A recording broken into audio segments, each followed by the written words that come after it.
British নাগরিকত্ব ত্যাগ করেছেন পররাষ্ট্র প্রতিমন্ত্রী হুমায়ুন কবির। শপথ নিয়েছেন সাংবিধানিকভাবেই, জানালেন আইনমন্ত্রী।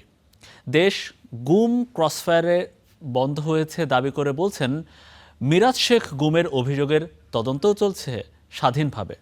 সচিবালয়ে এক অনুষ্ঠানে এসব কথা বলেন তিনি। কার এত জ্বালা যে কাজ সর্বতিয়া হ্যাঁ তো তার জ্বালা কেন হচ্ছে? সোমবার দ্বৈত নাগরিকত্ব নিয়ে প্রশ্নের জবাব এভাবে দিয়েছিলেন প্রধানমন্ত্রীর পররাষ্ট্র উপদেষ্টা থেকে সদ্য প্রতিমন্ত্রী হওয়া হুমায়ুন কবির। তার কি 2008-এর জ্বালা উঠছে নাকি আবার মঈনুদ্দিন ফখরুদ্দিনের জ্বালা উঠছে তার আবার? ব্রিটিশ নাগরিকত্ব ছেড়েছেন কিনা সে প্রশ্নের জবাব তিনি সরাসরি না দিলেও বিষয়টি খোলাসা করলেন আইনমন্ত্রী। জানালেন, এক্ষেত্রে আইনের ব্যত্যয় হয়নি। প্রথম কথা হলো আইনে যেটা আছে সেটা আছে।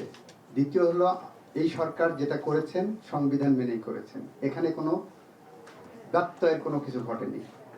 সুতরাং আমরা যা করেছি সাংবিধানিকভাবে করেছি। এটাকে আপনি যদি আইনি ভাষায় বলেন, এটাকে বলে ডিমিং ক্লজ।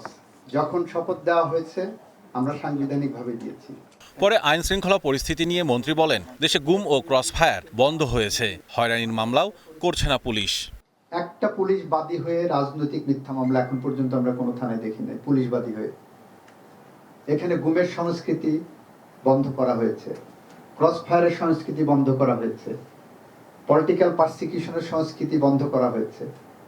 আমরা এই প্রক্রিয়ার মধ্য দিয়ে মানুষের কাছে মানবাধিকার, মৌলিক অধিকার, ন্যায় বিচার, আইনের শাসন নিশ্চিত করার জন্য বদ্ধপরিকর।